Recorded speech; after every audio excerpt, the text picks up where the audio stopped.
Welcome to Calvin Logic, where it's my thoughts using my crazy logic to talk about anything and everything.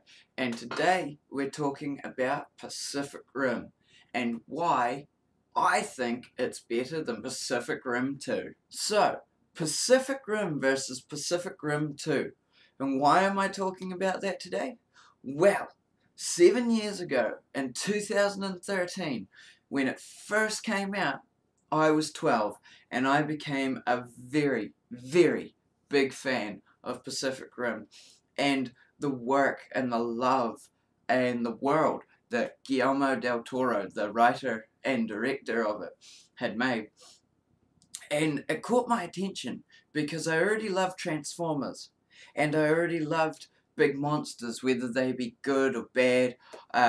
Me being into, my Transformers and my Batman and superheroes and different things like that. Admittedly, I didn't know about kaijus and, kaijus, don't know why I did that. But your big monsters like Godzilla or even, King Kong, but I knew of big beasts from other medias, and essentially fusing the two, Transformers and big monsters, and making them fight over big monster versus big monster or Transformer versus Transformer really caught my eye. And the way Guillermo del Toro did it, and the love and the passion and the painstaking hours he put into this film, which I didn't know at the time, but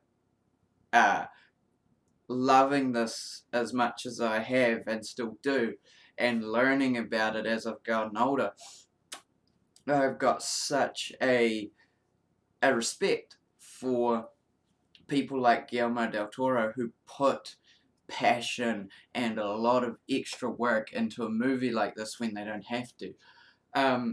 But just seeing how he did it, and ultimately people go, oh, it's a big, dumb, but good movie with big robots versus big monsters. But I personally think it's a bit more than that. I think, similar to Star Wars, right?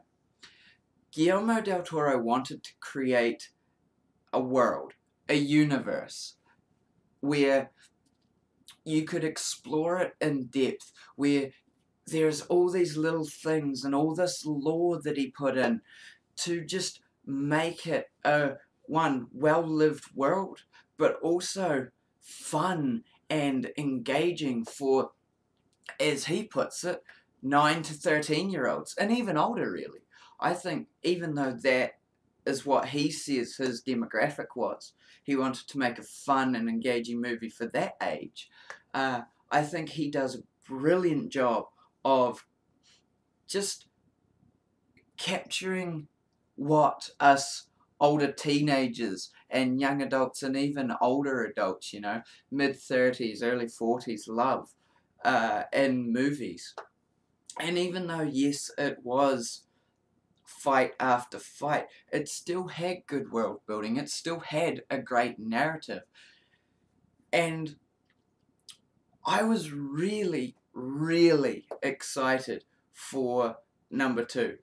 And when I heard that it was coming out, whenever it was, I was ecstatic. I was really, really looking forward to it. But then when it started to come out, news started to trickle out, you got a trailer or a teaser trailer for it and stuff like this, reports of what the working environment, who was working on it, what actors were involved, who was doing it, how much money had been pumped into it. Things raised red flags. And now at this point I'm a little bit older. They waited 5 years from when Pacific Rim came out to when Pacific Rim 2 came out. It was 5 years, which is crazy. But in that time I'd grown a bit. I got into researching things and being a bit more cottoned on to the movie and TV world and actually diving into things that I loved instead of just watching them on the telly or the movies. And when I found out that Charlie Hunnam, the lead actor of the first one and the central character that they revolve the movie around and pulls you in, was not coming back for this one because of conflict. Sorry, not because of conflict. Because of scheduling conflicts. There we go. And Guillermo del Toro, for a very similar reason. He was an executive producer rather than the director-writer because of the same thing, because of what he had going on at the time. Yes, he'd given his permission for the studio to get in new writers, to get in new producers and new people to work on this and cast new actors and continue it forward. But for me, it raised a couple of red flags. For the simple fact that by this time, I had started to look in, for example, again, Star Wars. And you take what George Lucas did when he created the original trilogy, and how it was just him who did it. And then he comes out later and brings the prequel trilogy, which, in my opinion, is not as terrible as everybody says. And that was actually how I was introduced to Star Wars first, before the original trilogy. Even though I'd heard and seen about Darth Vader and Luke Skywalker, I actually watched the films with my dad, the first episode 1, 2, and 3 first, before 4, 5, and 6. Which creates a lot of controversy. But anyway, when he did that and had to do it with the help of a studio, it just... that, to me, and looking into it, is also partially why and where the badness, the not so great, the lesser quality, in a sense, of the prequel Star Wars trilogy comes from. And I think that happened again with Pacific Rim. Now, they got John Boyega.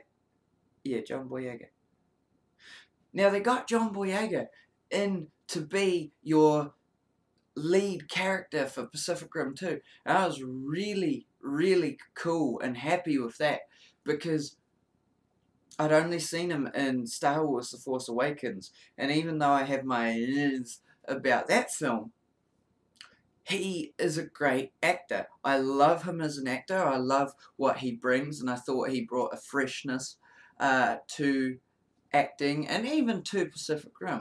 But when I heard that, I was like, okay, that kind of counterbalances the good and the bad. But then when it came out, oh my gosh, when it came out, and I watched it, and I left the theatre, my initial thought leaving the theatre was, damn,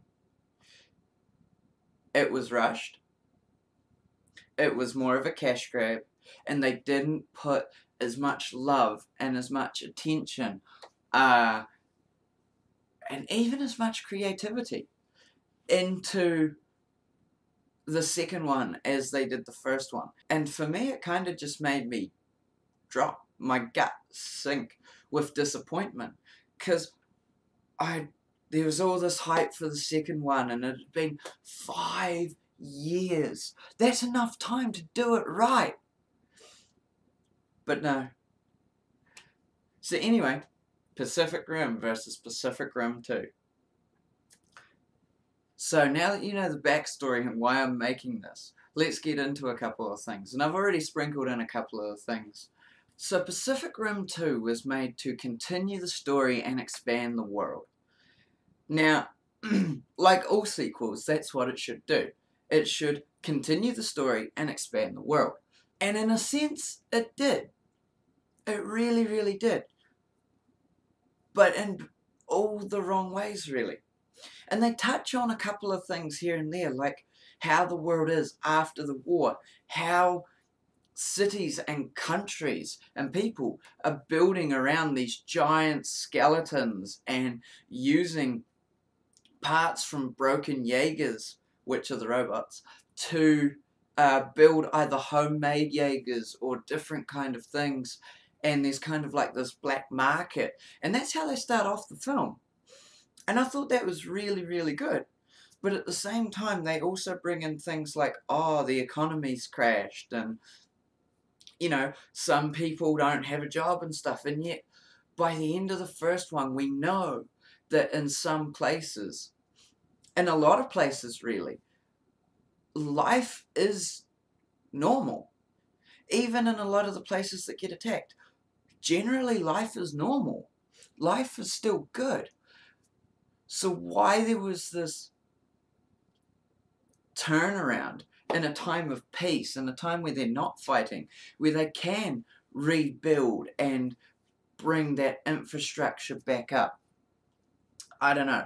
Again, another thing that's just like, you're bringing new things into the world, but you're not thinking about it. You're not thinking about how Pacific Rim was done and the things in it and stuff. We know that in Pacific Rim 1, there's a black market for kaiju parts. And we even get to go and see that. We know that buildings are being built around kaiju bones and skeletons, which was awesome. So to bring that part of it in and expand that part was good. But they didn't focus on it enough. It was a quick little intro into the film and then gone.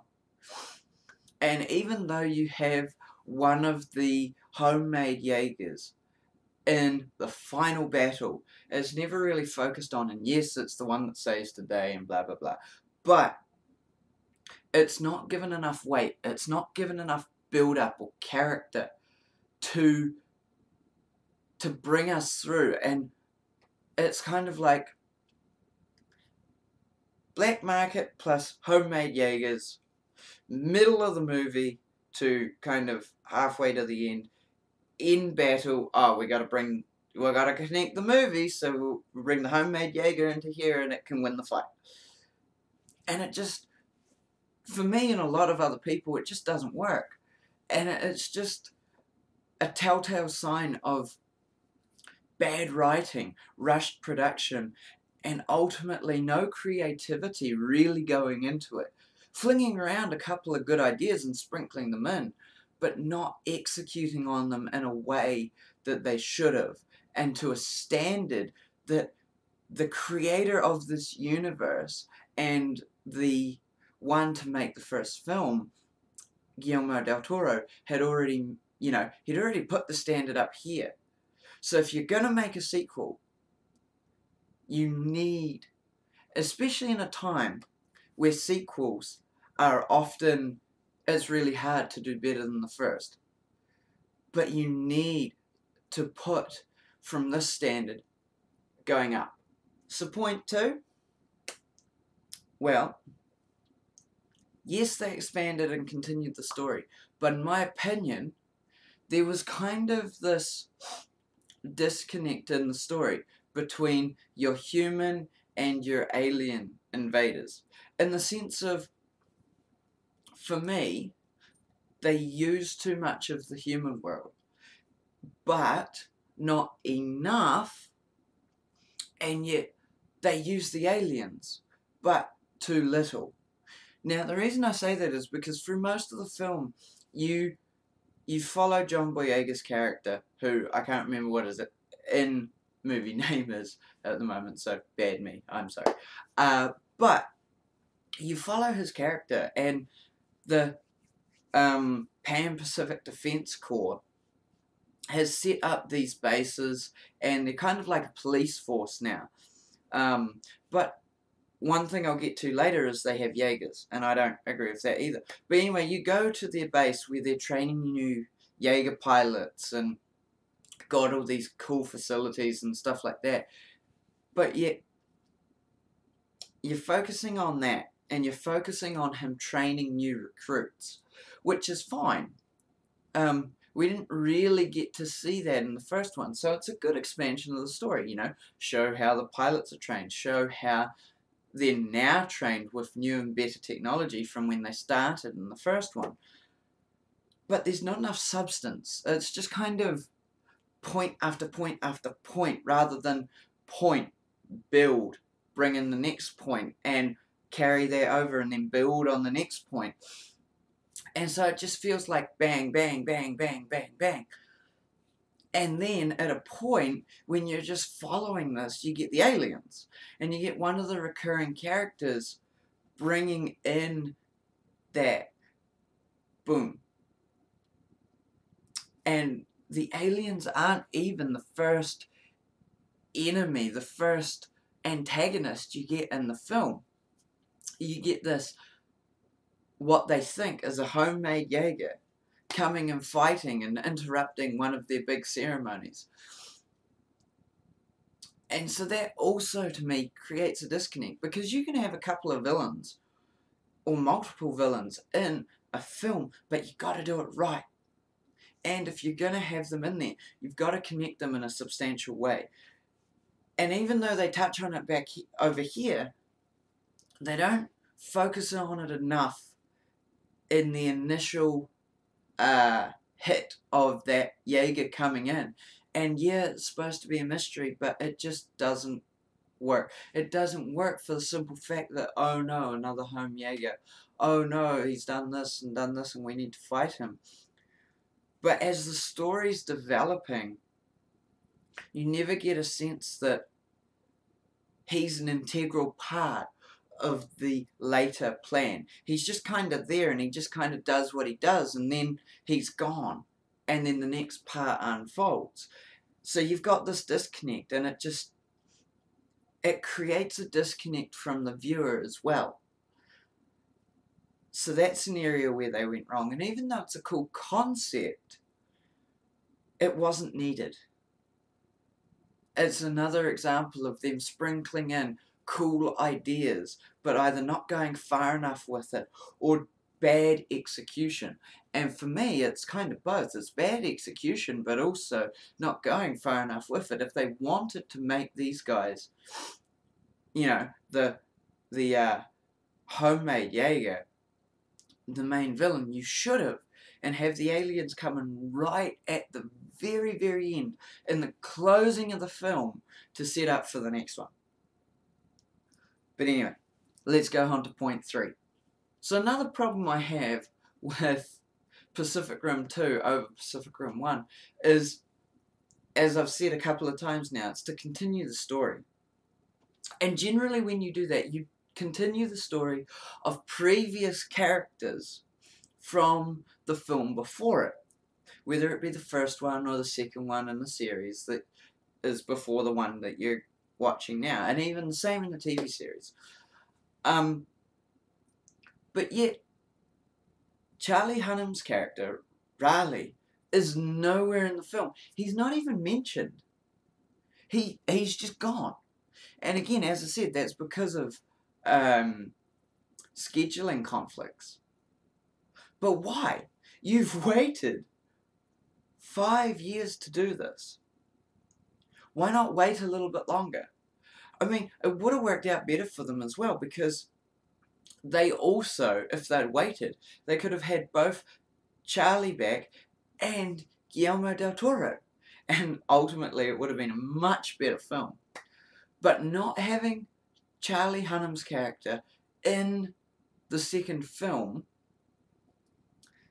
it creates, again, another disconnect. Where is he? Not even mentioning him is just bad storytelling. We don't know what's happened to him, where he is, and why he's not in this film. And he's the person who's guided us through the first film. He's the person we've come to know, we've come to root for, and want to see more of. Where does his story go? And yet we're introduced to a new character who's got a couple of loose ties to a couple of other characters from the first film, who even then, John Boyega's character is connected to Marco Mori, the character who becomes Riley's co-pilot in the first film, and yet within like the first 20-25 minutes, she's killed off. Let that sink in. She's killed off. Our only connection from the first film into the second film. And they don't give her much screen time. She doesn't have much of a presence in the world, even though she supposedly has a huge role, and she's killed off. Now what's that going to do? That's going to leave it open for new characters, yes. But when they don't explore what she's been doing in the time between 1 and 2, when they don't explore where Riley is and what's happened to their relationship as pilots, as friends, and potentially as a romantic couple that they kind of set up in the ending of the first one. And they set none of that up in this one. They explore none of that. And then they kill her off. And we're left with only new characters. Well, actually, except for a couple. But the other characters in it are B characters. And again, their storylines kind of continue. But we're not really given any substance to them either. But anyway, Marco's killed off. And they kind of deal with it. Because John Boyega is technically her... John Boyega is technically Marco's brother. But they don't really explore that either. He goes through kind of this little phase of grief and trying to get over it and shock and blah blah blah. And that's ultimately why he stays and trains the new recruits. But apart from that, there's nothing. There's no mention of her anywhere else in the film. And you know, they don't even make an offhand comment to, Charlie Hunnam's character, Riley, you know, he's been told of this, or he's had some kind of reaction, or, you know, blah, blah, blah, anything like that. He's left out of it as well. And so, again, you've just got this disconnect from film 1 and film 2 that ultimately makes it kind of seem like its own little thing within inside a pre-existing world, trying to kind of siphon off a little bit of the magic from the first one. Which leads me to point 4. Point 4 about the magic of the first film and why it connected with, or in my opinion, why it connected with so many people. Now, in number 1, you have big robots fighting big monsters. And this could be done a whole heap of ways. But Guillermo del Toro really put effort when writing it and when making this film, visually especially, into the realisticness, so to speak, of this world. And how these big robots have heaps of moving parts that he made CGI, and he even made the heads of a couple of these, and the inner parts of the heads, which is where the pilots control the big Jaegers from, in real life. But even in the rest of the bodies of these huge machines, he puts painstaking little details that a lot of us would miss, and I even missed the first few times before I really started digging into this film. And all the joints and all the mechanics and stuff like that. And the magic came from, yes, this isn't a real world. Yes, this is a dumb concept. Or, not a dumb, but it's kind of hard to pull off. Can this be realistic? And yet he did it. He made these Jaegers huge. Mainly because the kaiju are huge as well. But he even made the kaiju feel, as he goes into detail saying, and as they sprinkle into the first one, you know, the dinosaurs were the first kaijus. But he gave them reptilian designs and these scaly or fishy or animalistic like designs, and used the lighting in the film to really give them an air of grey kind of blackiness.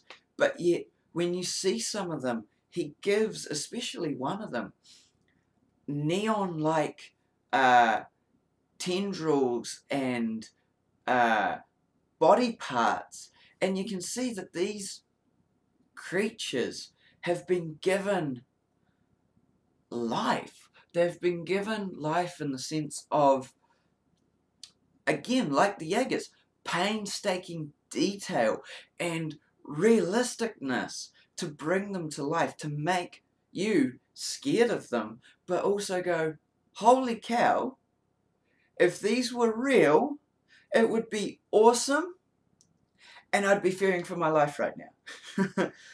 Which is the emotions he wanted to capture.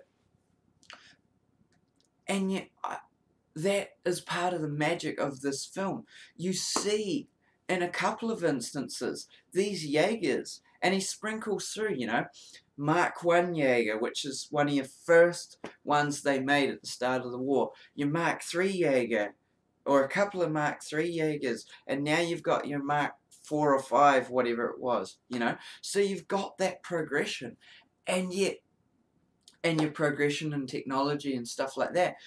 But with every one, when you see the punch that these guys give, and I literally mean the punch, he slows the camera down a little bit. He focuses in on these realistically rendered fists and pulls back slowly and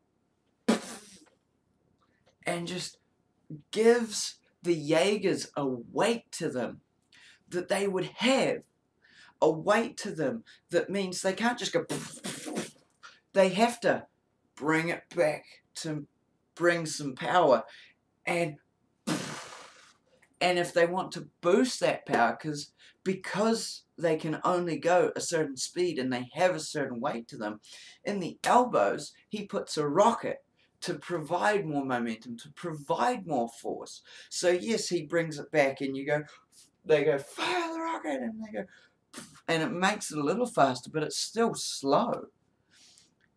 And you can feel when you're in the cinema or on TV, when you're watching it on TV, and you see that, you're sitting in there, and because you've semi-disconnected, because it's a film, so you've semi-disconnected from reality, but you've engaged in the reality of this film, of this world.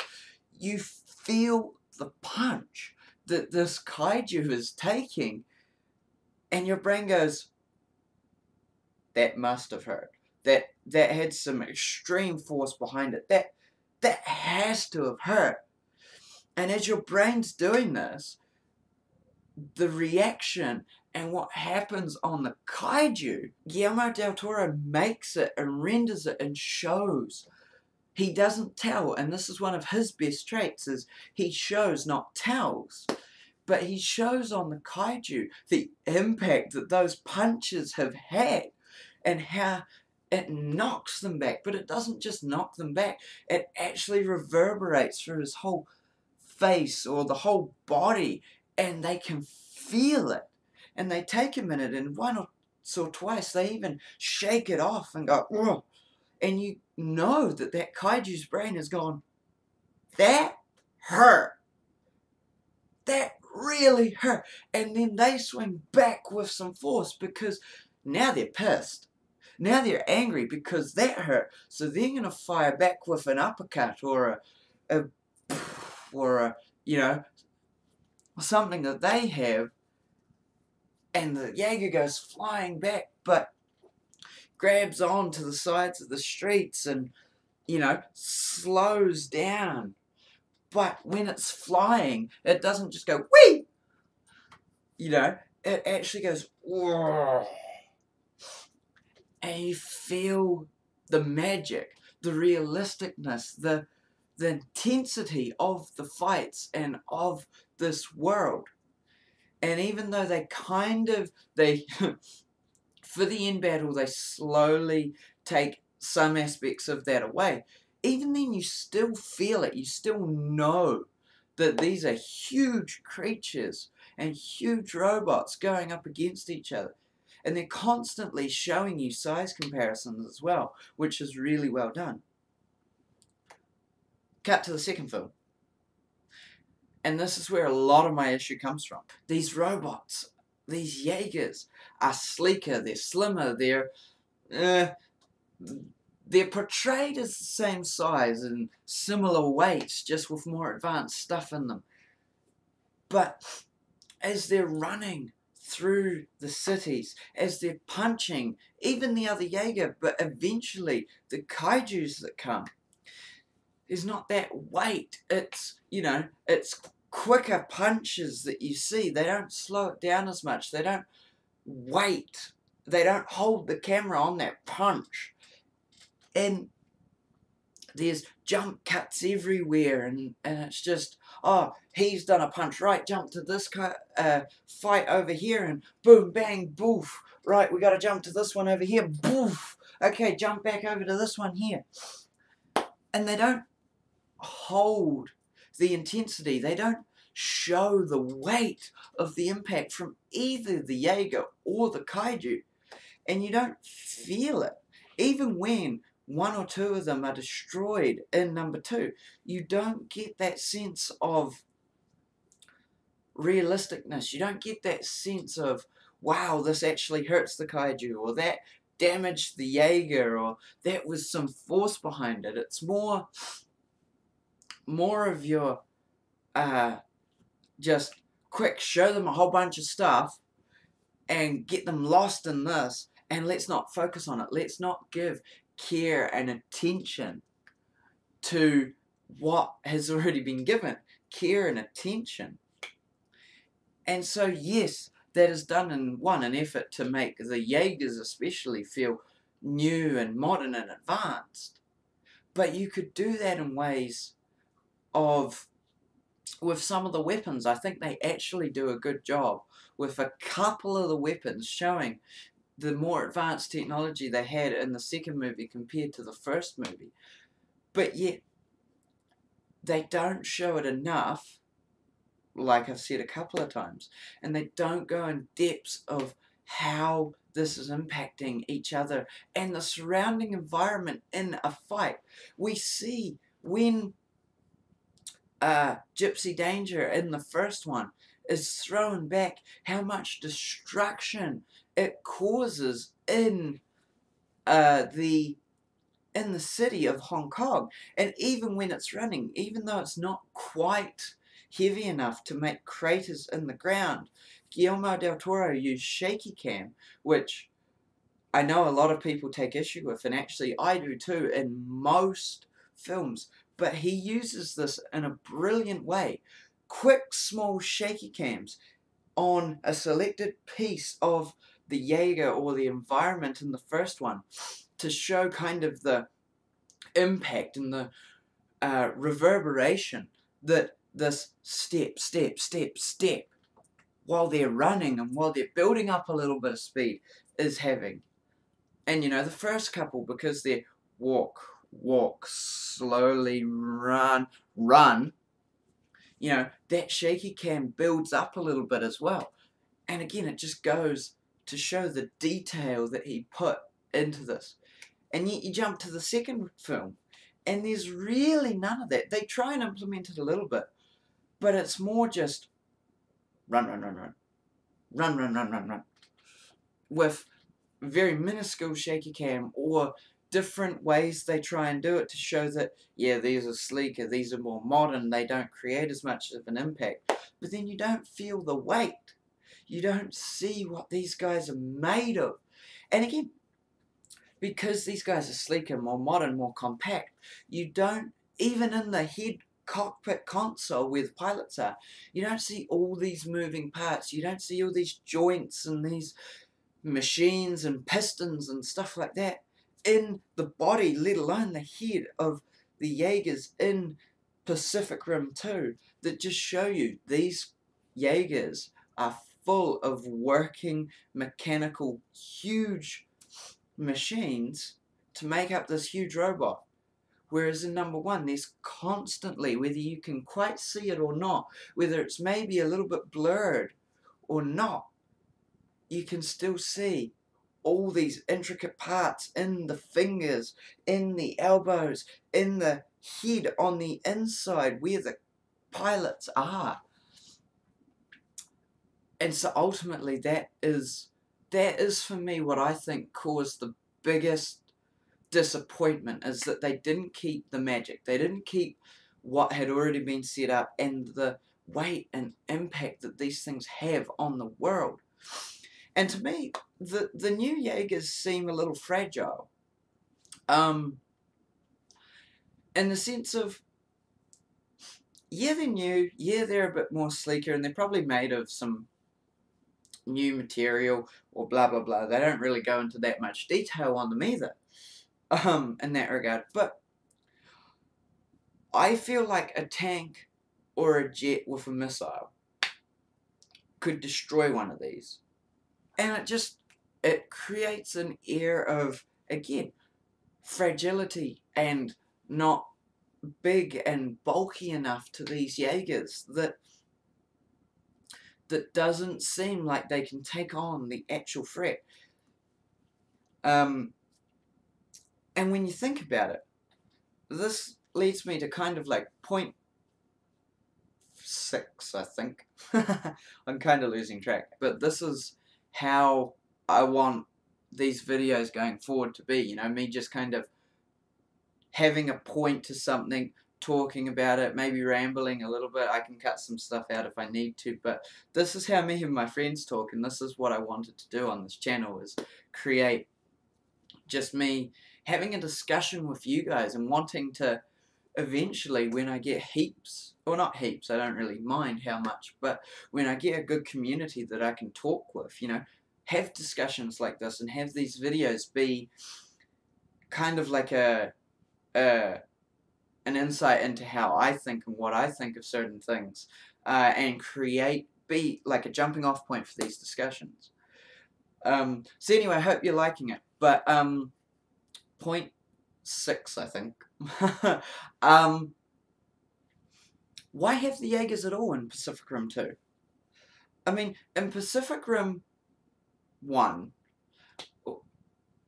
a major point of that film is that the council, kind of like the UN, the council that is overseeing the Jaeger program and fighting these kaijus, wants to create a Pacific Wall, like the Great Wall of China.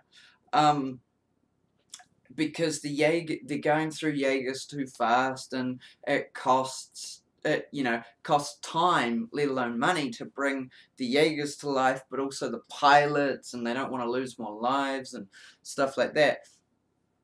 And so they create this wall, and even though they find out that it's a really, really bad idea, which as soon as I heard it the first time, I went, that's not going to work. That's stupid. You're idiots. But anyway, politicians and bureaucrats normally are idiots, so, except for a few, but, you know. Anyway, but when they wanted that in the first film, and they get rid of the kaiju, they eliminate the problem. Why would you have Jaegers in the second film? And yeah, they go, we're essentially a police force now. We've got these Jaegers, and we're training new pilots constantly, because people are making homemade ones, so we have to combat those. But surely, right, one of the main weapons of the Jaegers is a plasma cannon. So if they have that technology, why can't they put it into missiles, or strap that gun, downsize it maybe a little bit, but strap that plasma cannon to a tank, right? We see that the Jaegers take substantial damage from a punch or a tail whip or something like that from a kaiju. And yes, they're meant to hold up. But missiles, especially light nuclear missiles, or the plasma cannons, would do just an effective job as bringing down these Jaegers. And the home Jaegers won't even be, because they're home and they're not made in huge factories with professional standards to fight kaiju. They're just kind of cobbled together. Even some of the best of them, they're just cobbled together. Not that we see much of them. A missile or a plasma cannon or a couple of shots from that could take them out easy. So why, for me, it's kind of shoehorned in that, you know, they want to give an explanation of why they have Jaegers and why they're constantly training more pilots. So people are making new homemade Jaegers out of the scraps of old ones that have been left lying around in battle, which I'll go into a minute. And so we need more Jaegers. But yet, we didn't want more Jaegers, and we really don't need them. And we're even shown in number 2 that there's still this military presence of a normal defense force, which I can only assume is more one world now instead of like each individual nation. But yeah, you know, and it's crazy that they kind of shoehorn it in. And another problem, right, is, yeah, we've got all these spare parts lying around from broken Jaegers and all this kind of stuff, but yet we see in number 1 that the kaijus are cleared up super fast. They're gone within like days, weeks. They're not left lying around. And from what you can imply from the first film, it's the same with the Jaegers. So saying that, oh, these Jaeger parts are just lying around all around the world, these Pacific countries where the fights were taking place,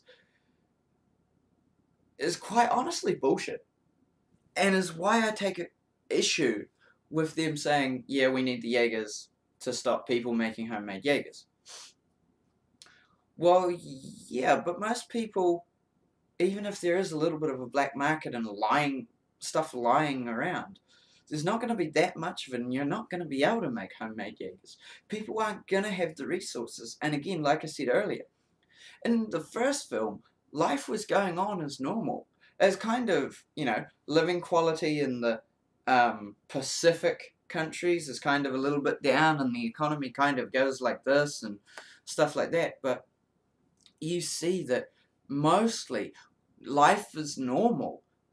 And after the first few, when they really got the Jaegers rolling and they started winning against the kaiju, it was kind of like clockwork, that they'd take them down and not much damage was done, and so nothing really came of it until kind of the center of the film, where they go, okay, now we're starting to lose, we're losing Jaegers more, and kaiju are getting bigger, and blah blah blah. And that's when things start to kind of go downhill again. But they would rebound after you get rid of it and peace is established, you know?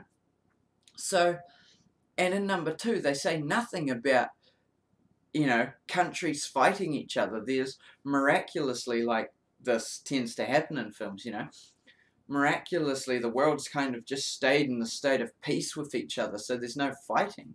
Well, okay, but then everything should be honky-dory. Everything should be great.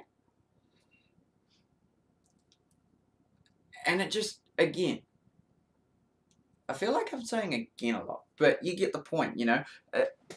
It's like no thought into it, rushed product, and just a cash grab, really. A major cash grab on a product that was, to me, as cool as Star Trek, as cool as Star Wars and Transformers, that have these big, awesome, expanded universes with care and love and detail put into them. And the studio and the people that they employ to do number 2 just come along and go, this is what happened in the first one, here's a bunch of ideas, here's a rough script based around these ideas, It's been 5 years. People want this. Okay, go. Okay, put it out. Boom. And then they wondered why people weren't really happy with it. So yeah, I and personally I was one of those people who weren't happy with it. So yeah, that's kind of Pacific Rim versus Pacific Rim 2. What's your thoughts on it? Is Pacific Rim 2 actually better than Pacific Rim? Sorry, I haven't actually said the specific title of Pacific Rim 2. I've just been calling it Pacific Rim 2, but it's called Uprising. And I really don't get the name of that either. It's kind of like, oh, we need a cool name. Uprising. Yeah, but what uprose? Nothing. The kaiju came and were gone. The homemade Jaeger came and was gone. And it's just kind of like, from start to finish of that film, things pop up and then they get defeated, so nothing really arose. And nothing really, it all kind of, by start and finish, is all the same. So anyway, yeah, cool name. Doesn't really mean anything. And I know a lot of titles don't, but again, I'm nitpicking now. But Pacific Rim, great name. Pacific Rim Uprising, yeah, cool name. Caught people's attention. Doesn't really have anything to do with the plot. So yeah, but what's your thoughts? Is Pacific Rim better than Pacific Rim Uprising? Is Pacific Rim Uprising better than Pacific Rim? It's not. But yeah. So that's the video, and for me, Pacific Rim Uprising was just bad writing, not knowing or understanding the world, not giving care, rushed production. They even said that they had a few issues on set. Because of things trying to be pushed through or different things and changing the script here and there. But anyway, rushed production and ultimately and unfortunately just a cash grab, which is a shame. But they set up for a third one, so we haven't really heard anything about it, and with how fans reacted to it, and I don't actually think Pacific Rim did much better than Pacific Rim Uprising. Sorry, did much better than Pacific Rim 1. So I don't know if we're going to get a third one. Maybe we're going to have to wait another 3 years until we find out. These first two were 5 years apart, so maybe the second and third one are going to be 5 years apart. But anyway, let me know what you think and why I'm either right, kinda right, or wrong. And yeah, just thanks for listening to another one of my little rambly videos, and I hope you've enjoyed this one. Anyway, hope to see you in the next one, and till then, bye guys!